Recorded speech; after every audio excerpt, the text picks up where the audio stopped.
As you may have noticed, we are here to talk about the future of robotics.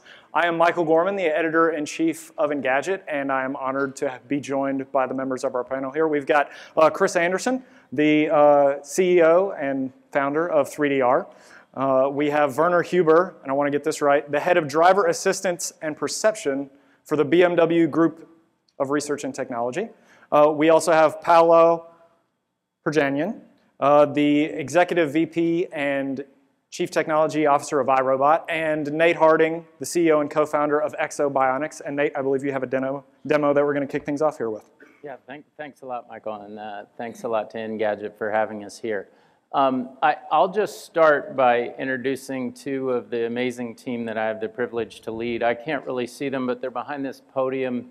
And Jen Macievich is one of our 9 physical therapists that we employ at the company. And Shane is our ambassador, and I think Shane's mic'd, and I'll let him introduce himself a little bit.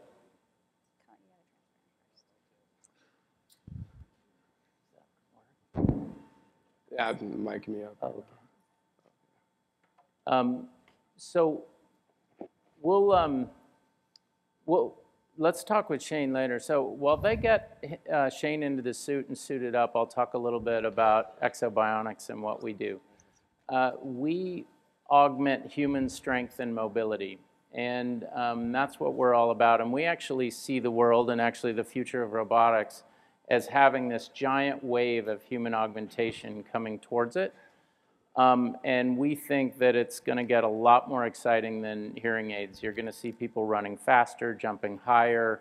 I always tell people that for me, it'll kind of culminate when you see a grandma showing off her hip new exo pants that allow her to take a walk that she wouldn't be able to take with her grandkids or something like that.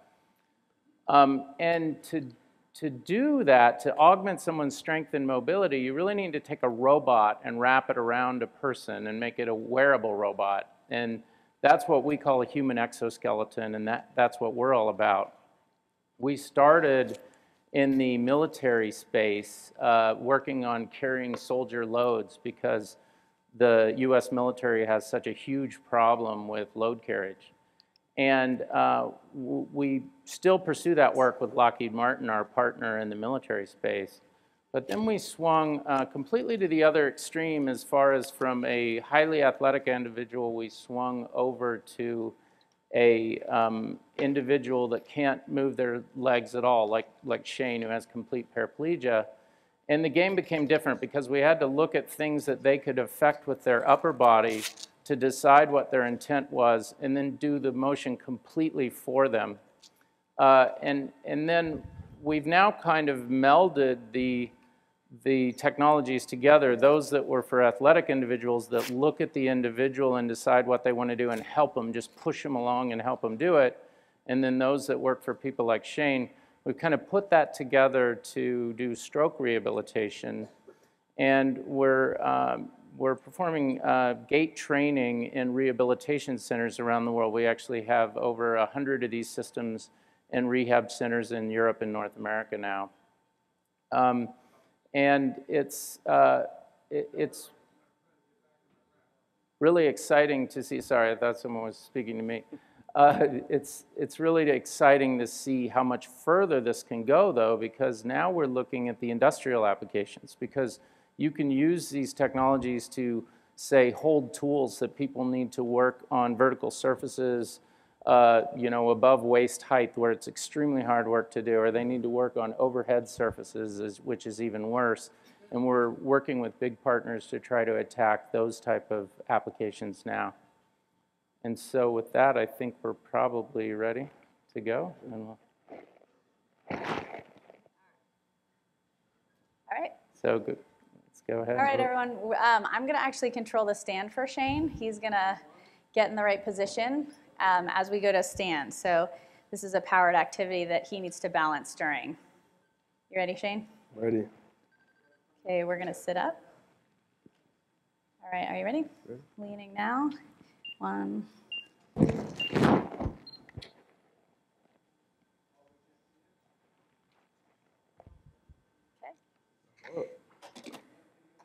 Hold on one second. So there's Shane's up. So his job in the device is to balance and shift his weight, just like what we do every day on autopilot when we transfer our weight from one leg to another as we walk. He's going to be a little bit more meticulous about it, but he's been using the device for a while, so he uses it pretty much on autopilot these days as well. And he's going to control his steps using this crutch interface in his crutch. He's going to initiate the first step, and then the device is going to sense his lateral movement and the unweighting of his trailing limb in order to step again. So hold him for walk. Take my first step.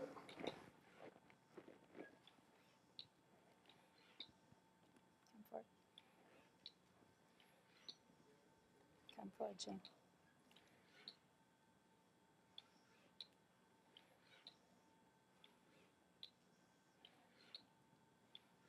So in the case of Shane, he's able to get up and walk, and that we are working on data to show that that will have an effect on long-term health of people who spend a lot of time in wheelchairs.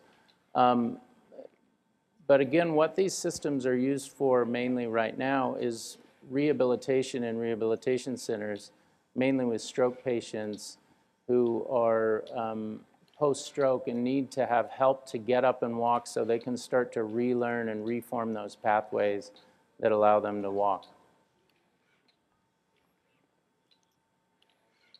So I've been using this device for about maybe a year and a half, 2 years, and it really didn't take me long to progress to where I'm at now. The whole thing was really trying to figure out where my feet are going to be under me and just being balanced and shifting side to side. And Shane's actually using something that is more of a rehabilitative tool, which is called variable assist. So it's not fully power, it's not 100% power that's being given out for his step. He's actually using what's called adaptive assist, and that allows for him to contribute a certain amount of power, and then the device will backfill whatever the deficit is. So he does have some lower extremity strength, so he has some strength in his hip flexors, which flex your hip up, and then also your quad, which extends your knee. So because he has residual function, he's able to use that versatility in the device versus someone who doesn't have any leg strength, who needs to have the device working at full power. We took it even a step further, and with someone who has hemiplegia or one-sided weakness, you can also turn off robotic power to one limb and allow that person to control the step on their own. So there's the ability to give that person more freedom of movement and more ability to use it during rehabilitation for gait retraining goals. Yeah, so I can walk in long leg braces that fully lock out my knee with a walker, and I really only do that for so long before I start to fatigue with my upper body. With this device, I can really work on strengthening what's there, and not have to worry about getting too fatigued in the upper body. I could walk as long as the batteries allow me to.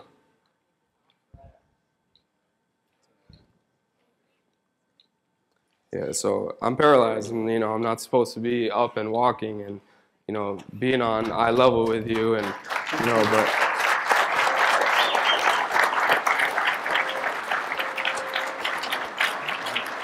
thank you.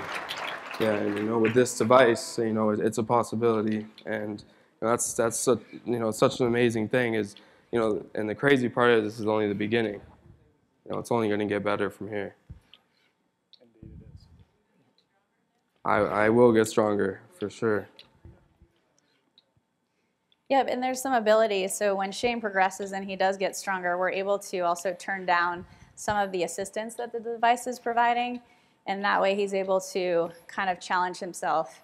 Because as you guys know, if you go to the gym and you run on the treadmill and just do the same thing all the time and you don't challenge your strength, you're going to maintain what you have, but you're not going to increase what you have. So with this device, you're able to really cater to that individual and change it depending on where they are in their rehabilitative process.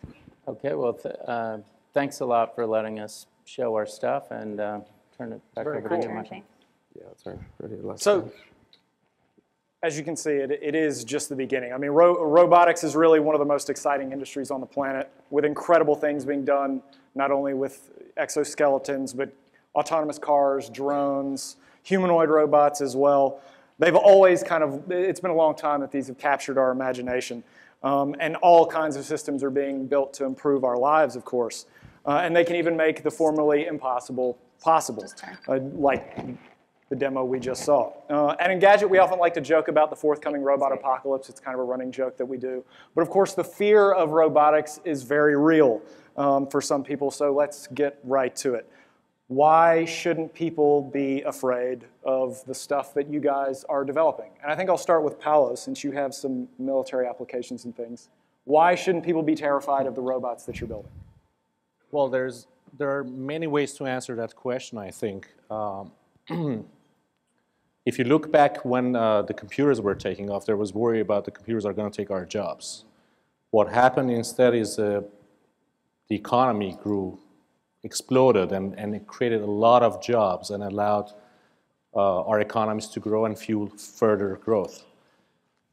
The same thing I think will happen with robotics. Robotics will touch upon many industries, from the automotive to healthcare to consumer electronics, and we'll see many kinds of robots, which I think will help us grow the economy and advance ourselves.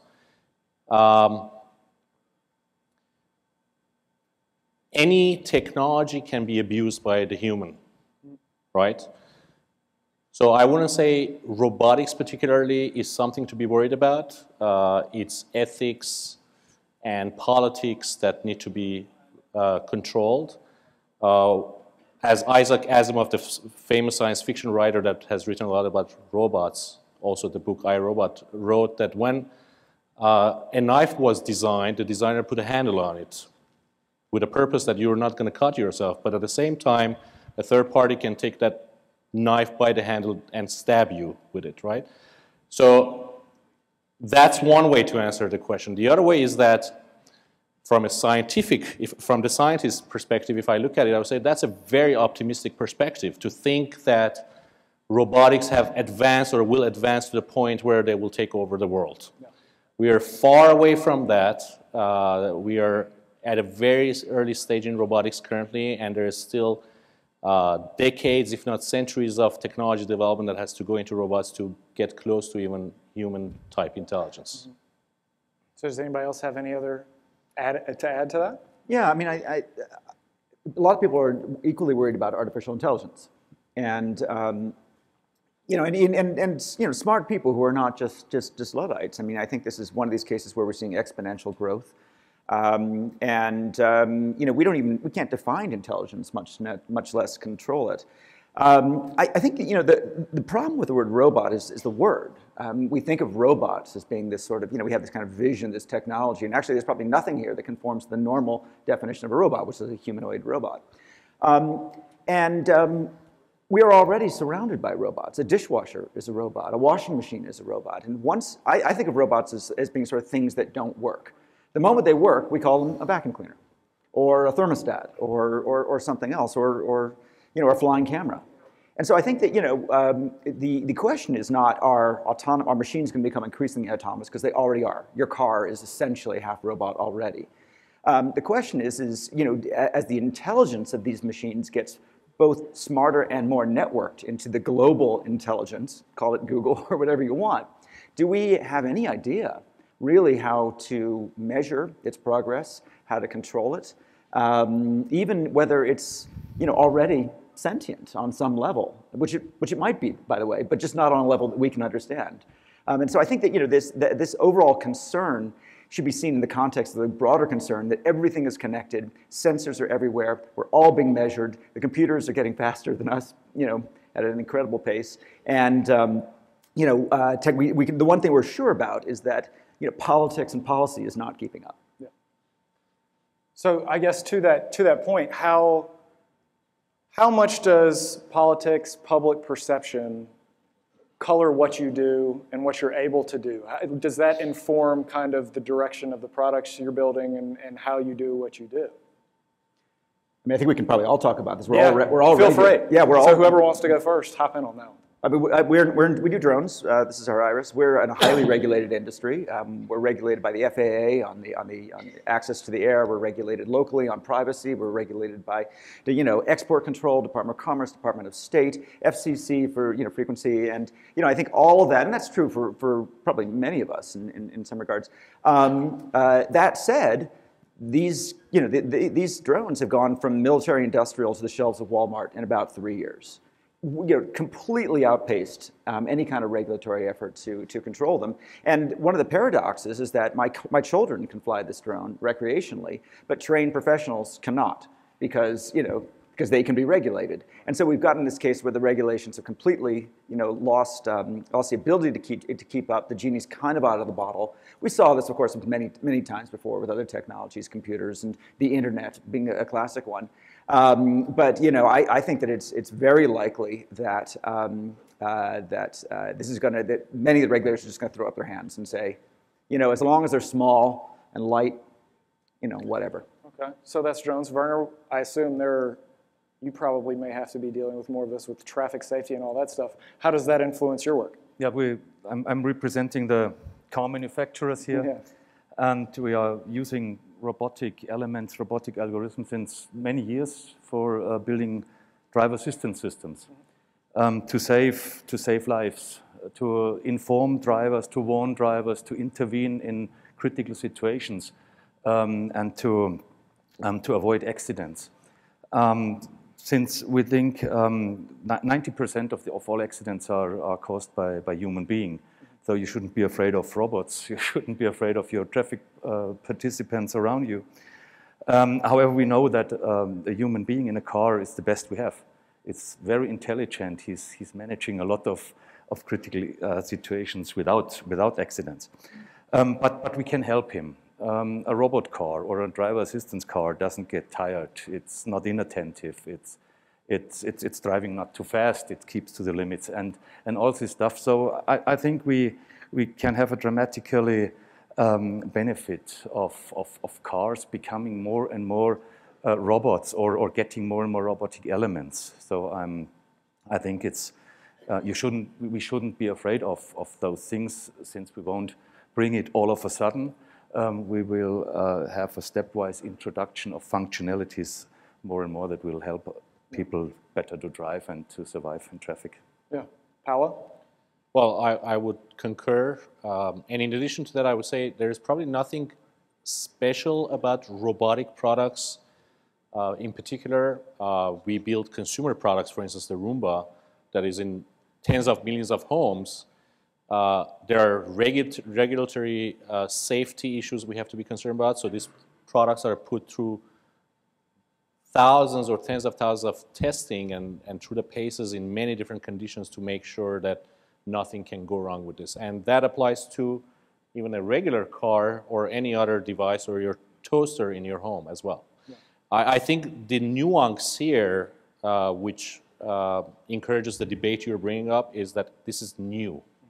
And as humans, we are always potentially wary and intrigued by something new. No. And Nate, does that, in your field, do you have to deal with much regulatory issues with what you're doing?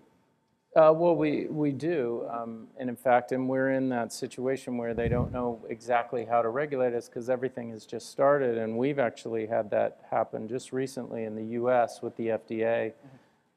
Is that they came out and basically reclassified human exoskeletons. Everyone was positioning themselves to sell them as a Class 1 device, and they've created a new powered exoskeleton class that now is Class 2, and so now we have to get into Class 2. And so we now find ourselves back in what's called a 510K pending situation, which is fine because they're still allowing us to market while we do that. So they're working with us, but I think it's a kind of a give and take, trying to find the best way to proceed with this stuff that is just completely new. Right.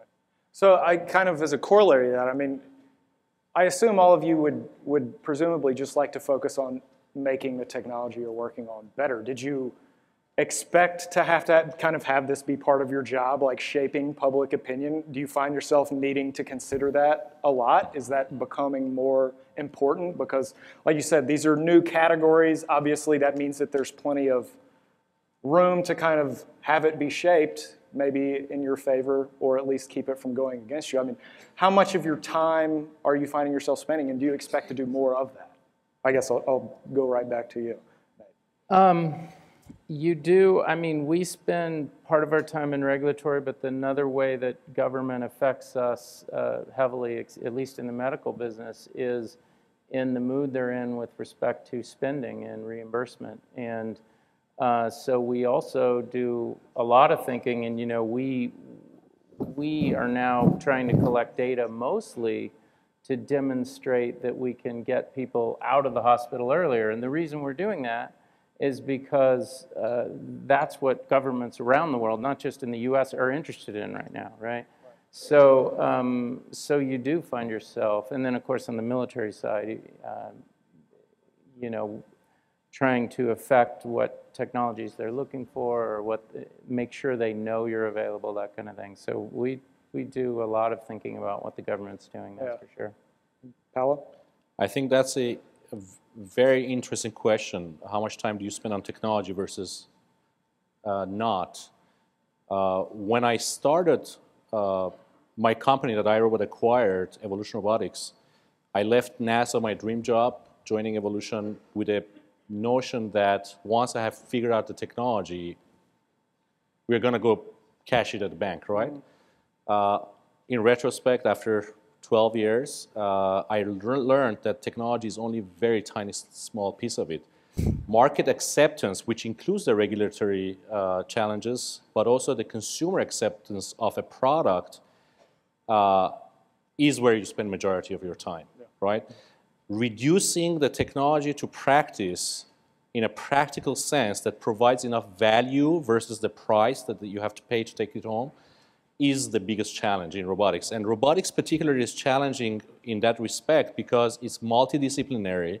So in addition to, for instance, let's take Roomba, in addition to it being a vacuum cleaner, right, which has certain bill of material components and costs associated with it, it also needs to be smart, so you need to have sensors, you need to have motors so it can drive on its own, it has to be battery driven, and you add up all these things.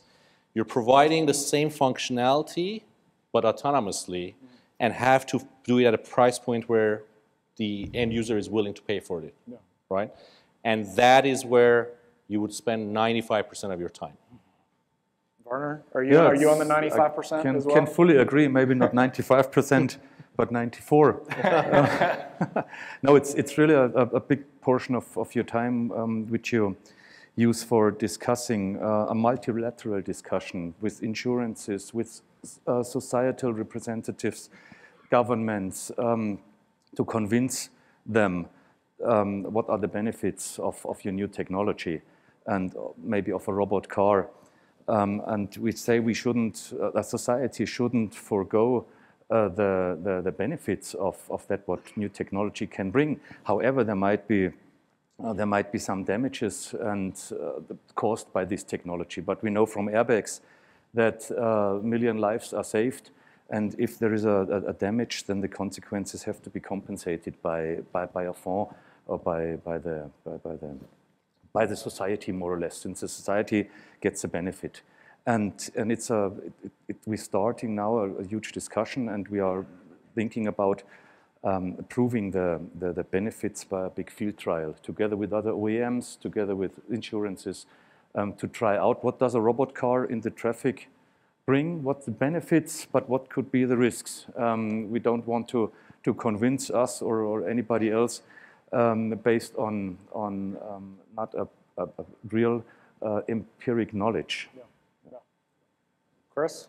Yeah, it's a huge issue for us. I mean, we make drones, and many people still think of drones as being, weapons, dealing death from the skies and all that. And so, for us, it's, our main job is to get them out there with positive use cases, so that the positive stories overwhelm the negative stories. And by the way, you know, this is again very traditional. GPS was once a cruise missile guidance technology, and now it drives our cars. So we have a big community called GOI Drones, which is largely, you know, promoting positive uses. We have a trade association called the Small UAV Coalition in DC, working with Amazon and Google and GoPro and others to promote the use of safe and responsible use. Where you know, this is being fought at a grassroots level. You know, there's something like 60 or 70 communities around the country right now that are trying to ban drones. On privacy grounds, and they're all being fought out in these, you know, state legislatures or town legislatures, and you know, you basically have people who are understandably concerned, and then, you know, who's going to say, well, actually, you know, here's a drone. It's the size of my hand. It's, you know, it's being flown by kids or universities. It's not what you think. And you know, as a company, we have a responsibility to kind of help get those messages out there, train people to, you know, to give that positive message, and then do our best as with technology to ensure that they are as safe as possible, and that we do limit the range they go and not have them fly over people's houses or over events. Okay. And I guess just kind of, this is the last that I'll talk about the policy stuff. And I'm particularly interested, Werner and Chris, that since there's lots of companies building drones and working on autonomous car, how important is it that everybody kind of doing those things is on the same page to get where you need to go? Or is it? Like, is it important that they're, like, do we need to have coalitions being built of autonomous vehicles that kind of are moving to do this, and same thing with drones? Like, do you see that as being a way to kind of get where you need to go, or can you do it through other means? We don't need everybody, but you know, the reason we set up this coalition is important that the leaders get ahead of the problems. We want to show, you know, we want to do everything we can to inform, you know, Congress and, you know, the White House, what's going on in states, and we also need to help users understand what responsible use means. Yeah, we thought it was super important that the leaders do this. It doesn't have to be 100% adherence, and I think in some ways it'll be a market advantage to be conforming to industry standards, you know, levels of safe and responsible operation. Yeah, I think it's really important to do this kind of work because of the fact that if you don't, there may be some players in your industry who really screw the whole thing up for everyone. I mean, in fact, there's no one more concerned about robot safety than people like us, right? Right. Because we have everything depending on it. So I think it's great to try to get everyone on the same page so that you can kind of set the safety standard. Anything else to add? Anyone on that one? Good? I think I can agree fully. What we do is to make everything public, to be open for discussion, and to come up to the same level. That means a common understanding in the automobile industry and common standards. What is the minimal standard for an autonomous car? Yeah.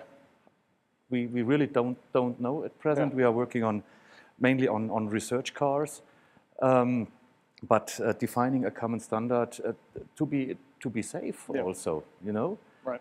There is a big risk also for product liability for us. So we will do our very best to bring an optimal product into the market. There's one last point I want to make, which is that there's an irony in what we do. As we get better and better at making robots easy, our users become less sophisticated. So as our robots become more sophisticated, our users become less sophisticated. They're not trained professionals, they're not running through checklists, they're not reading the operator's manual. And they may not know what safe and responsible use is. So we need to use the intelligence of our robots to help guide users to do the right thing. Yeah. Okay, well, enough about policy and all that. Let's talk about the technology. So, and I'll kind of go through each one of you because I'm assuming that they're all different, but what is the single biggest technological hurdle that you're facing both in the short term and then in the long term, if they're two different things? So, Nate?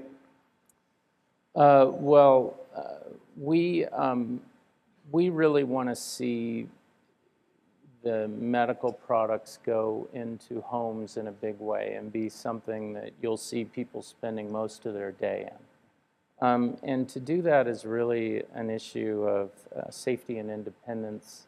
It has to do with really with fault. And And we think of it in three ways. You know, we think of there's fall avoidance, fall mitigation, and then fall recovery. And I would say the ones, fall avoidance and fall mitigation are really what we think of as the technology hurdles for that next step, and that's where we expend a lot of effort. Okay. Paolo? So we are working on a platform of technologies that is focused on three areas. The ultimate one is what we call manipulation, which is basically replicating the human hand. Because robotics really makes a difference when it's physically interacting with the environment. That's what sets robots apart from any other technology, right? So manipulation is one key area we're working on, and the challenge there is to have safe, low-cost, and capable manipulators that are able to manipulate any kind of object. One of the key enablers to that, we believe, is going to be very rich perception, rich understanding of the environment. So we are working on what we call 3D models of the environment. To use an analogy, if you look at video game characters in the Xbox and PlayStation games that my son plays with right now, those characters can outpace us in any game. The reason being they have full understanding of their environment, complete knowledge at a very high level of accuracy. Imagine if you had robots or having the capability to build a 3D map of the environment where they know the position of everything and every object in the map is indexed, the shape of the object is known. Now all of a sudden the robots become much more aware and much more capable of the environment. And then the last piece of the technology platform we are developing has to do with cloud robotics, we call it. Because there's so much you can do on a $3 embedded processor with limited RAM. With cloud robotics, you have unlimited computation and memory storage, but also you have unlimited access to knowledge generated by other devices and other robots that you can learn from. So these are the three key pillars of our technology developments that we're working on. Okay. Werner? Good word. Perception is a very good word, very good issue. An intelligent car, a robot car, consists of sensors, artificial intelligence, and actors like any robot. And on each of that building blocks of the architecture, we have challenges, big challenges. That means on the side of the sensors, a car must understand the environment and detect it like a human being, more or less. 360-degree, 100, 150, 200 meters. That means a lot of sensory input into the car. I mean hardware, many costs in hardware we have. But we will manage that. Then we have to fuse the data of different sensors. Each sensor has another, how can I say, another type of sensor. Visual sensors, electromagnetic waves, light waves, bringing a 3D picture of the environment. And we have to fuse it to a 3D perception of the environment to know what's going on. We have to interpret it, and this is a big issue, to interpret that what's going on. You as a driver, you see there is a car flashing light two cars ahead, and you know maybe he will change the lane. Our robot car must learn that. Oh, first it must see it, then it must learn to get cognitive capability like you have as a human being. So this is what we have to do, and it's a big challenge to get this artificial intelligence into the car, that it behaves like a human being and that it interprets situations like a driver interpreted. A pedestrian is going along the street, and then he makes a move and crosses the street. As a driver, you know these situations, and you can expect it, and you go off the gas pedal. Maybe you brake a little bit to be aware of the situation. That has a car that has to learn it if we want to operate it in a public traffic. And these are big challenges: sensors, situation interpretation, artificial intelligence, how to behave. Yeah, for us, it's exactly the same thing. You guys put it really well. The main challenge for integrating drones into the national airspace is what's called sense and avoid. Their ability to see as well as a human or better, well, better than a human, and to avoid obstacles, either trees and people on the ground or other aircraft. That's the exact same problem that you all have on the sensing side. The bit about cloud robotics is really interesting because that's the big new thing. I mean, so the big game changers for us was sensors getting very cheap and small, and that's basically using smartphone guts, accelerometers, gyros, and things like that, GPS, cameras. And the second thing is that everything's connected.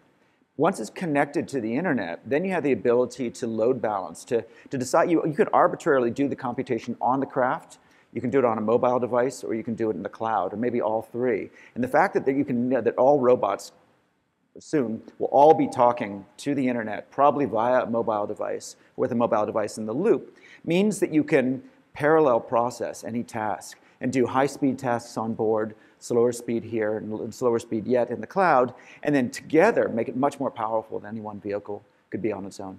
Yeah. And being able to tie in with all the other vehicles out there, and to be able to do machine learning on the aggregate data of thousands and thousands of robots means that there's a combinatorial learning that goes on, that these things are just going to get better and better. I mean, if you get a phone, it gets better over time. You get to buy a Tesla car, probably a BMW, it gets better every weekend with the firmware updates. And we're going to expect our machines, our robots, to get better all the time for the same reason. Yeah. So I remember when we were preparing for this, Werner, you said something that I thought was a great way to put it. Is getting from reactive to predictive, right? That's basically what we're talking about. I mean, is cloud robotics, is a cloud system really going to be kind of the linchpin that's going to be able to make that happen? Is the limitation in hardware, or is it kind of in software? Does the technology exist already to do all these things, and it's just a matter of fitting them together, or are we still in the process of developing what's needed? It's multidisciplinary. I mean, robotics is interesting because it touches upon almost any science you can imagine, right? From the basic math and sciences to psychology and biology, we try to get inspiration from everywhere we can to solve some of the hardest problems. So I think, let's say 3D mapping and navigation, it's a software problem, a hardware sensor problem, and computational problem. Right? Machine learning, there are algorithms we still haven't figured out. How do you look for patterns of things and learn from them in huge amounts of data? And today we talk about big data of data that's generated in terms of text and images, mostly by humans. In the near future with IoT and robotics, this data is going to be sensor-generated data, which is going to be orders of magnitude larger amounts of data. How do we ingest that and learn from that? Still a lot of work to do. Yeah. It's interesting. When we hire engineers, we don't know what kind of engineers to hire anymore because it's, you don't get a degree in interdisciplinary engineering. And so basically it's all mechatronics of various sorts. But if I was going to advise, my kids to get a degree, well, one thing we know is that statistics, big data statistics are going to be key to everything out there. Bayesian, algorithms and the ability to kind of deal with big noisy data sets. And that's, and after that, maybe you're going to kind of more of the sensor side and get into the physical stuff, or maybe you go straight to the computation, or maybe you're doing the electrical, elements of it. But it starts with the data and that solving, and we have an embarrassment of riches. We're gathering, these things gather more data than we know what to do with. Yeah. Much like the internet over the last 20 years. And just figuring out how to use this explosion of real world, digitizing the world data and extract both better robots and more useful information is going to be the big challenge. So given kind of it sounds like the sophistication of the problems and the scale of them, I mean, do you see these problems being solved by kind of well-known, big-name companies, or is it going to be somebody in a garage somewhere that kind of finds the silver bullet or silver bullets, however many they are? Like, have you seen kind of these problems be solved by the little guy, so to speak, yet? Absolutely. Or how do you guys see that playing out? Or do you expect to do it yourselves? I think probably everybody here takes a platform approach. The one rule of the 21st century is that platforms win, not just products. You can't do it all yourself. You need to create APIs and app stores and layers And we're open source for exactly that reason. Great ideas can come from anywhere, anybody. My co-founder at 3D Robotics. First of all, 2 years ago I was a magazine editor, right? Now we're one of the leading American aerospace companies, at least by numbers. My co-founder was a 19-year-old in Tijuana. That's exactly what I mean. Great ideas, great people can come from anywhere. And if you have an open platform, you have the ability, you can increase the probability that those great ideas will add to your platform. Yeah.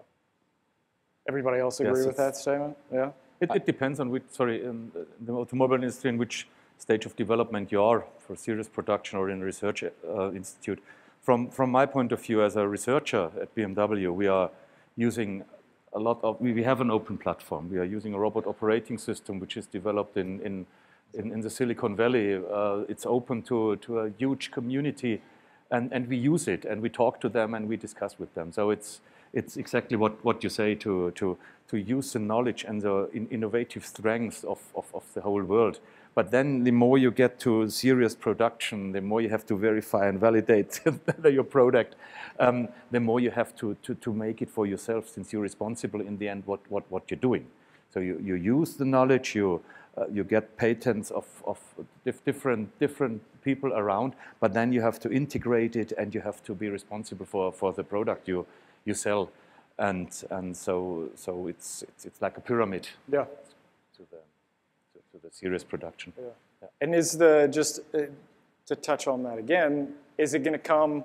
How big a part to play does private versus public sector have to, or can both contribute? Do you expect both of them to kind of be making it happen, or because it seems like we've seen, just say with the space aeronautics industry, the private sector has taken over, and most of the best stuff is coming from there. I mean, granted, a lot of them are old NASA engineers, and that's kind of where they cut their teeth. But I mean, do you expect there to be finding governmental competition in any of your places at any point in time? I think that the governments have done one smart thing lately in this, and that they've started to build these contests where they let the little entities try to go for a $1 prize to get something done. And I think that works a lot better, because I think, I'm biased because I'm an entrepreneur, but I think that the people in the garage are the people who come up with the big innovations. And I think the really smart big companies are doing just what you're talking about. They're building platforms where all kinds of those little groups can participate, and then they're watching, and then they can acquire those and bring it in and refine that technology and make it part of their product. And government has had a notoriously difficult problem with that model. So I think what's exciting lately on the government side is this kind of competition model of doing contests. And I think that's improved things a lot. Yeah. I'll add to that. I don't think any company is big enough to address all the problems we're talking about alone. So it has to come from many different sources. Secondly, most companies, as they scale, innovation slows down, which gives an advantage for startups and smaller entities. The whole reason for the existence of startups to be able to compete with big companies is because of agility and speed. The good news is 10, 15 years ago, when I started as an entrepreneur in the field, going and talking to venture capital about raising money for robotics startup, they almost thought you're crazy. That scene has changed significantly. The amount of investment that goes into robotics today is going to fuel the growth to accelerate, right? And in addition to that, you have governments almost in every region of the world investing heavily into robotics. So more funding is going to equate faster progress in technology development. So, just generally speaking, you guys all kind of come from different fields within robotics. So I'm thinking you probably may have a few differing views on this, but just as a general rule, in your field, each one of you, what do you think the robots in your field are going to be capable of in 5 years versus where they are today? What is it going to look like? How much better are they going to be? if you have. I don't even know if you guys can think that long because you certainly have plenty of problems to deal with right now. So Chris, I'll start with you. What do you? For us, it's really easy. Smaller, cheaper, lighter. Yeah. That solves a multitude of problems. It solves safety problems, it solves cost problems, it solves portability and usability problems. I mean, at the end of the day, you want a flying phone. Now, until I invent anti-gravity, which, give me time. This is somebody get on that. This is just going to be a technical problem of using computational power to take all this complexity down here. And like for example, we're right now using a mechanical stabilization of this gimbal, this GoPro camera.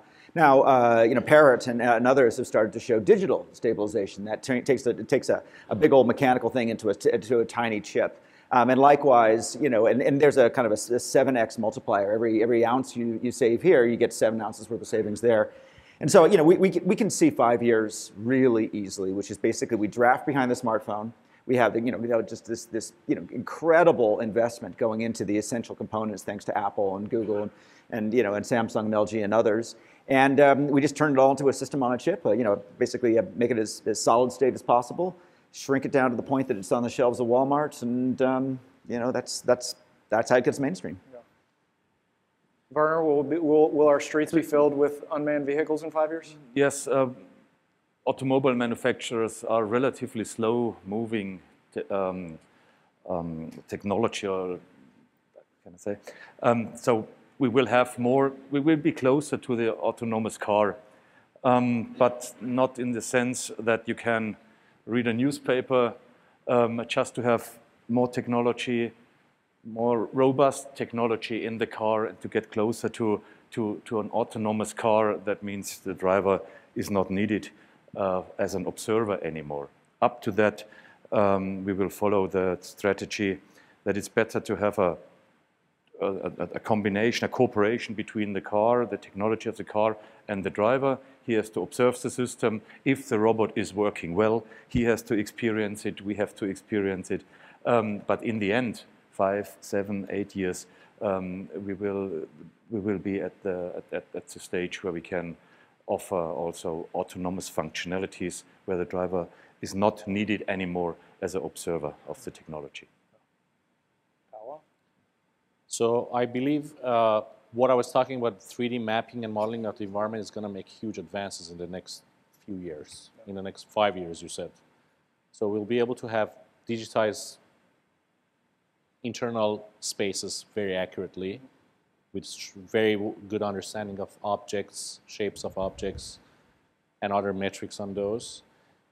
I think there's huge advancements in technology, particularly sensing, that's going to reach a level of cost and ease of use that's going to enable a community of people to be able to start building smart applications with robots. Because the hobbyist market, or even the developer sort of society, hasn't taken off, because building these things takes a team of PhDs. Yeah. Because the technology is not accessible. I think that is going to change in the next 5 years, because technology is becoming cheaper and easier to use and more robust. And I think that can fuel much more new applications. So in the future, you will see robots in the home in the next 5 years that are going to be building complete maps of your home, connected to the internet, and provide you with other services that are going to benefit the end user. Nate? So I think in 5 years, you're going to go to a construction site, and you're going to see a lot of people wearing human exoskeletons to do their jobs. Yeah. I think that's really exciting. And I think on the medical side, it's going to become pretty commonplace to see someone who's paralyzed or has mobility problems using a human exoskeleton to get around at a party or something like that, rather than their wheelchair. Yeah. All right, and this is my last question, because we're just about out of time here. What are you most excited about kind of in the field of robotics generally? I mean, you can't all be totally jaded and buried in all the problems that you're facing right now. What excites you most kind of about just the field of robotics in general? Anybody? I mean, I think of these things as basically just sensors out in the world. We have the opportunity to digitize the world. The last 20 years of the web has been digitizing our screen life. We digitize our clicks, our cookies, our typing. But we haven't digitized our physical lives. With wearables, we're starting. With smart homes, we're starting. With smarter cars, we're starting. But there's so much of the. We know we can only manage what we can measure. And we've gotten really good at managing the web. You probably A/B test all the time, but we haven't learned to manage the rest of our world. You mentioned construction sites. Construction sites, they start digital with a CAD file, and then they get analog, and you have to kind of send a surveyor out to kind of check it out all the time and see how they messed up or deviated.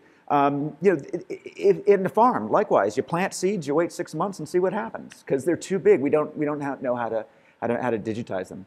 And I think robots have the ability to take sensors out into the world, gather that data, bring it back to us in a form that's useful to allow us to manage everything the way we manage our digital lives. Very cool.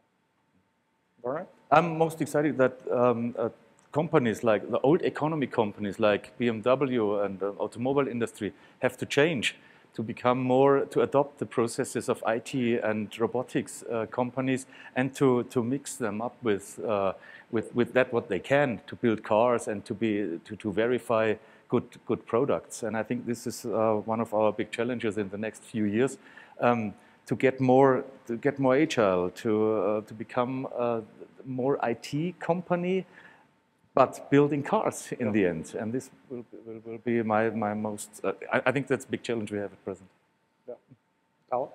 I think the most exciting part to me is I've been in the field of robotics almost all my life, and most of my friends would tell me this is never going to work. In the nightless life where I was pushing the robots around trying to navigate through a doorway, it's never going to work, right? And we have come so far, and in the recent years, I believe there's a lot more momentum building around it. And the reason I'm excited about that is not only because of the business opportunity and the technology opportunity that we have, it actually touches people's lives. The demo we saw half an hour ago, that is life-changing.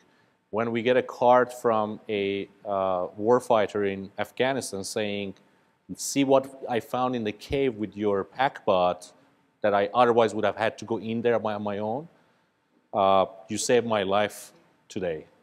That touches people's life. When actually one of our robots is a healthcare robot, which is used for telepresence to allow neurologists to remotely interact with patients, stroke patients that come into the. It turns out my neighbor is head of neurology in a local hospital in LA. When I told her about this, she said, you know what, I'm not really sure about it, and so on. And then we actually installed a robot in her hospital. One day she was traveling, a older lady came with a stroke, and apparently there's a 4-hour of a golden window within which if you diagnose the patient properly, they can recover 100%. She got to her because she was able to try iPad connect to her and give her the right medication. The next day, that patient came to her and thanked her. So this is what the promise of robotics is, and that's what's exciting about it. Very cool. So in my space, we watch the research going on in brain-machine interface a lot, and it's super exciting. But what I think is even more exciting is that once it's ready, which is going to take a while, there's going to be a really interesting opportunity to mix the human intelligence with the machine's intelligence and really get some cool behaviors. And I think that'll be super exciting. Well, that's all we have. Thank you all for joining us, and thank you to my panel guests for coming on as well.